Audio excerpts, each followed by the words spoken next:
Oi gente, meu nome é Christian Dunker, eu sou psicanalista, professor do Instituto de Psicologia da USP e eu tenho um canal no YouTube, o Christian Dunker, onde eu respondo perguntas sobre psicanálise, sobre filosofia, sobre psicopatologia, cinema, política.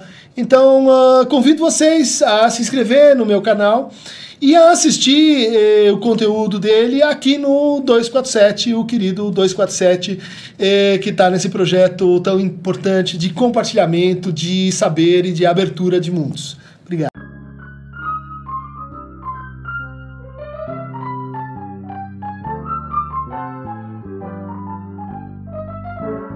Bem-vindos ao nosso canal YouTube, falando nisso especial de hoje, com o nosso collab, Ronaldo Coelho, querido ex-aluno lá da USP, analista institucional, psicanalista, e dando continuidade nesse collab à nossa minissérie em torno da análise de discurso, né? Aqui o Ronaldo trabalha com análise de discurso e vai falar um pouco pra gente dessa abordagem específica, que é a abordagem pragmática do discurso, né? Como é que é, Ronaldo? Primeiramente, estou muito feliz de estar aqui com você, professor, podendo falar sobre esse assunto, né? A análise de discurso com a qual eu trabalho, né, ela vem numa perspectiva de pensar o discurso como ato, como dispositivo, como algo que dá um enquadre, digamos assim, para a constituição subjetiva, né? Ela é o que possibilita que a gente construa a nossa subjetividade, né? Acho que essa é uma ideia que vem um pouco do Foucault, da importância que o Foucault dava, por exemplo, para a arquitetura, para o lugar, tanto no sentido de lugar simbólico, de quem pode falar, quem tem que silenciar, quanto para o lugar no sentido concreto, né? Onde está a porta, como acontece a circulação dentro de um espaço institucional, né? E que no fundo isso refletiria predisposições de poder. Nesse sentido tem a dimensão jurídica, né, inclusive da fala, né? Nessa questão das relações de poder, né? Então quando um fala, ele propõe uma relação sempre ao outro, né? E a depender do modo que se fala, se monta o que a gente chama de uma cena, né? Onde nessa cena se propõe um modo de se relacionar, né? Essa seria a dimensão jurídica, né? Então, a depender de como se fala, é que se constitui os atores em jogo, né? Muito mais do que o conteúdo do que está se falando. Então a gente pode dizer que tem um primeiro nível da topologia, assim, dos lugares, né? E um segundo nível do contrato de diálogo, do contrato de troca de falas, de posições definidas por essa natureza, vamos dizer assim, jurídica. Isso, e isso se faz enquanto se está fazendo. Eu até trouxe um exemplo aqui que fala um pouco da gente, inclusive. Vamos lá. Por exemplo, um exemplo. Se eu chego para você e falo: oi professor, tudo bem? Estive pensando que como você tem um canal e eu também, poderíamos fazer uma colaboração. O que acha da ideia? Seria interessante? Exemplo 1. Exemplo 2. E aí Cris, beleza? Bora fazer uma collab? Tá. Nós estamos em dois discursos diferentes e duas propostas de contrato dialogal distintas, né? E se montam duas cenas muito distintas, né? O conteúdo é exatamente o mesmo. Vamos fazer uma colaboração. A semântica da coisa. Mas o primeiro, ele é super formal, ele tem essa coisa de pedir permissão para falar. Né? Coloca uma hierarquia. Um distanciamento. Uma simetria. Né? E o outro é uma proximidade, usa palavras... horizontal. E pressupõe, também tem essa outra parte, né, da análise de pressuposição. Pressupõe que você vai aceitar, no segundo caso. Interessante. Né? E aí, Cris, beleza? Bora fazer uma collab? Tá. Já tem um pressuposto de que pode. No primeiro, outro, talvez não... Parece quase o contrário, né? Quer dizer, você está deixando claro que eu posso dizer não. Né? Que eu estaria assim numa condição de negar ou de aceitar. Né? Então quando a gente fala de análise de discurso, é a análise desse tipo de relação que se constitui, é um contexto que se constrói pelo discurso. Então, quando fala uma análise de contexto, não é algo que está fora do discurso, mas é algo que é informado pelo discurso. E isso tem uma relação com a noção freudiana de outra cena? Andre Schauplatz. Uma outra cena que eles dizem a cena do inconsciente. A gente tem a cena da consciência, onde a gente está trocando interesses e a gente se representa mutuamente, mas tem essa outra cena. O conceito de cena, nessa abordagem, tem a ver? Ou... Tem a ver, justamente. Tanto é que a clínica ela se organiza, né, como uma clínica da análise da cenografia. Né? Cenografia é, quer dizer, ambiência, paisagem, fundo, nesse sentido. E nesse sentido que eu fui falando. Então, a gente tem duas cenas. Na primeira cena, como você disse, tem uma simetria, né? Tem um certo distanciamento, tem uma ideia de que talvez, uma expectativa de que talvez o professor não aceite, né? Isso é a cena. E a cenografia é a descrição dessa cena. Né? Inclusive também eu trouxe um outro exemplo de consultório. Uma coisa mais clínica, muito legal. Né? Eu trouxe duas sessões pra gente falar da cenografia. No início de tratamento, assim, alguém que procura um terapeuta, um psicanalista. Isso. Né? O paciente chegou no consultório, primeira sessão. E aí eu escrevi para ficar mais rápido, mais conciso aqui. Estou procurando, isso fala do paciente, estou procurando outro terapeuta porque com a antiga não estava mais rolando. E aí, essa é a frase inicial quando se pergunta o que te traz aqui, né? E detalhe, com essa paciente, né, foi muito difícil achar um horário comum. Né? Tinha dificuldade. Ou seja, isso já faz parte da cena. Já faz parte dessa cena. E aí eu falo, como que está seu trabalho? Né, porque eu tinha isso já me informando que, com que está trabalhando. E aí ela refere vários trabalhos voluntários, é psicóloga, o único rentável é o consultório. Refere insegurança na clínica, no consultório particular, e o quanto preferia estar vinculada a outras instituições. Aponta o paciente dela, né, como alguém que quer soluções rápidas, o que dificulta para a psicanálise. Faço um contraponto dizendo que não tem sido essa a minha experiência. Ela modula o discurso, ou seja, ela refaz, né, dizendo que o paciente muitas vezes não quer ser analisado. Sei, o paciente. O paciente genérico. Um paciente que não quer ser analisado. Faça um novo contraponto dizendo que o paciente está lá, está pagando.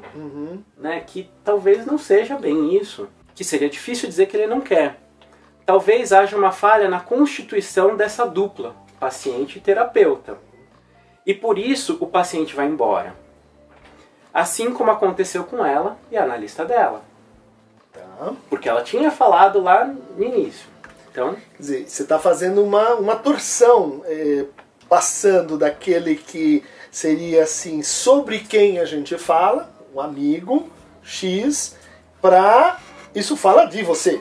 Isso você fala da nossa relação também. Porque, inclusive, ela estava ali e ela não estava procurando soluções rápidas, ela não estava...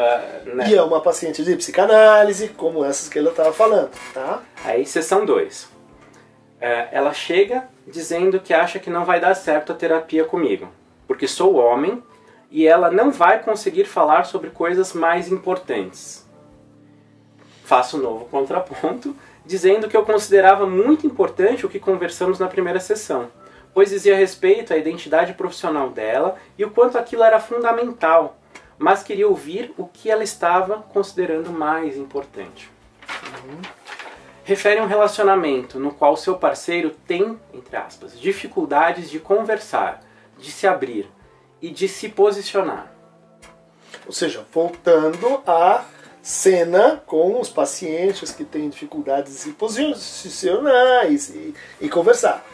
A conversa caminha e a cena que se configura é de um rapaz com dificuldades na relação com a sua mãe, que não nomeia a relação com a paciente. Então ele não chama de namoro, ele não... Isso é angustiante, o fato de haver essa incerteza na designação do que existe entre nós. É um namoro, é um rolo, é um amizade colorido. Tá. E ela diz que ele não faz isso para não colocá-la em contato com a mãe dele, porque ele tem um medo de que esse contato vai levar ele a ter que escolher entre uma e outra, porque a mãe é muito difícil, a mãe suga ele. Diante dessa cena, a paciente fala sem nenhuma dúvida, né, que é essa cena que se configura, até certo ponto, eu não sei dizer o quanto que ela configurou, o quanto que eu também contribuí nessa configuração, mas aí chega num novo ponto, que é, ela fala, ele tem que se posicionar, ele tem que resolver a relação com a mãe dele. Ou seja, indiretamente me assumir como namorada. Isso. E conta de como essa relação faz mal a ele, de como ela o faz sentir-se insuficiente.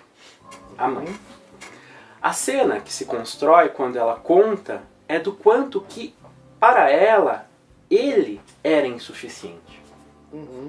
E que ela não se dava conta. O quanto ela ia repetindo o lugar dessa mãe que ela falava sem perceber. Pois ela queria ele, mas não ele que está ali, e sim o ele do futuro. Tá. O ele que ela queria que ele fosse. Ou seja, isso estava então em instituição nesse discurso. É um lugar futuro de nós. O lugar perspectivo de quem é você e de quem sou eu para você. E aí sim você tem o direito do meu amor. Direito, né, para voltar na chave que se levantou do contrato, né, das relações como um contrato. Ao mesmo tempo, outra cena, então como estamos falando de cenografia, que se constrói pelo discurso, é o quanto ela estava buscando ou propondo repetir a mesma cena comigo. Também conhecido como transferência. Perfeito. É isso. Me colocando de partida como alguém que ela não iria dar conta de falar problemas mais importantes. Tá. Ou seja, como eu seria insuficiente como analista. Mas também criando essa posição de espera ou por dizer. Né?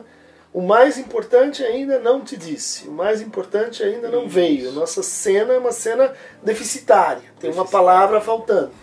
E este seria um problema que estaria no meu gênero, porque eu sou homem. Tá. Algo que eu não poderia dizer que eu não sou. Né? Será? Não sei. Se você quisesse uma intervenção mais arriscada, acho que eu não faria também, mas o que te leva a crer que eu sou um homem? Então, mas naquele momento era algo que eu li, né, como cenografia, que estaria além e aquém de mim. Sim. Como analista, eu até poderia, na primeira cena, falar sobre a psicanálise e defender. Agora, o meu lugar de homem... Você foi localizado. Né? Você foi...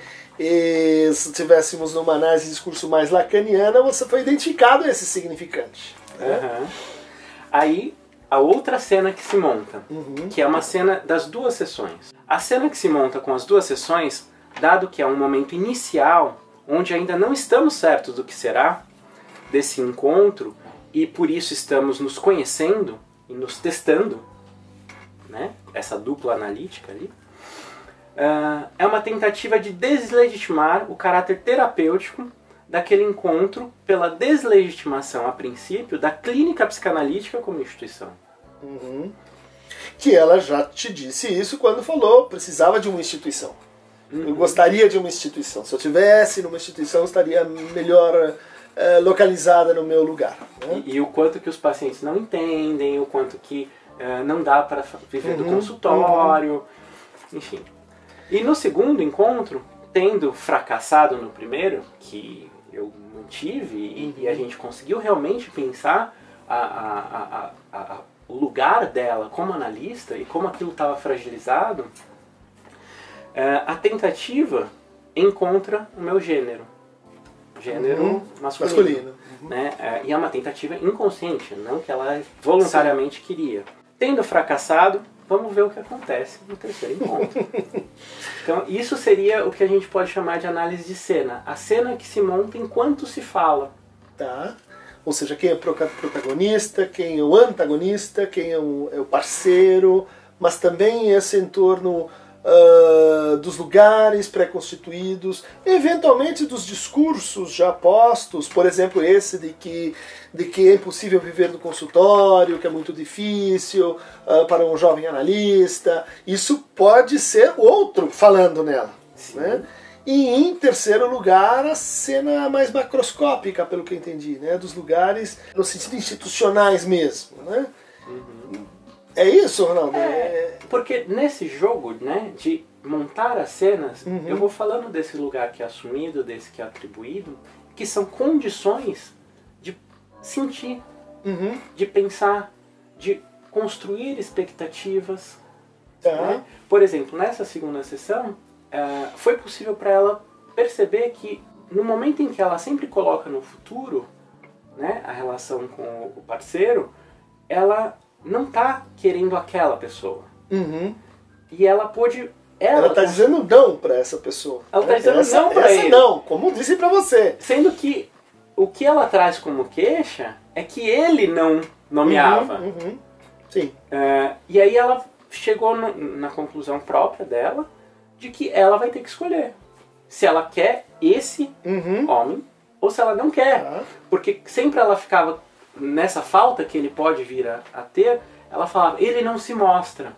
Ele tem que fazer o movimento, o outro tem que agir, e não que ela pudesse se implicar, enfim, nesse desejo. E que ela ia mostrando um monte de coisas que ele mostra. Sim.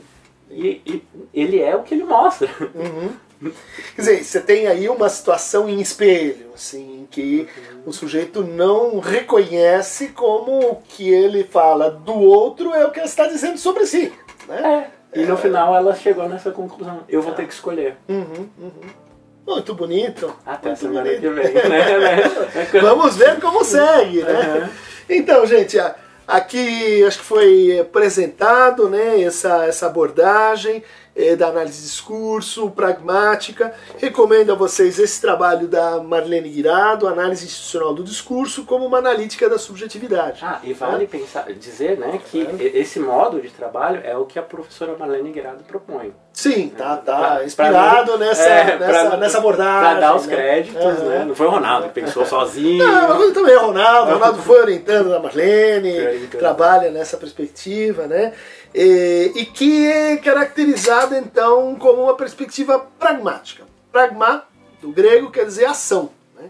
Então, vocês viram como quando o Ronaldo foi contando o caso, ele foi construindo as relações, ou reconstruindo as relações que se deram ali por meio dos atos de fala. Né? Os atos que não só descrevem coisas, atos ilocucionários, mas também os atos que fazem coisas, os atos performativos. São um conceito bastante assim, fundamental da abordagem pragmatista, que vem lá do Wittgenstein, que passa pelo Austin, que tem bons representantes na tradição francesa também. Né? Recomendo a vocês nessa linha o trabalho de Jorge Lozano, Análise do Discurso, por uma semiótica da interação textual, né? Que é uma abordagem um pouquinho diferente, está baseada aí no Greimas, né? Que é um autor mais estruturalista, mas que absorve uma série de noções que vêm da pragmática. Para um bom exemplo brasileiro de análise de discurso, eu recomendo a Eni Puccinelli Orlandi, a interpretação, né?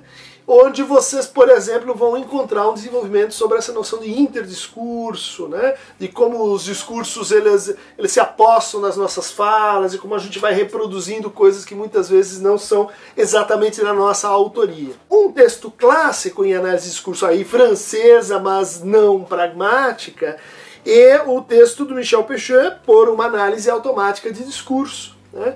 O Pechet pensava a análise de discurso como uma confluência entre o Foucault, o Freud e o Althusser. Né? E para aqueles que gostam de uma abordagem mais estruturalista mesmo, né? Estruturalismo de raiz, a análise estrutural da narrativa. Né?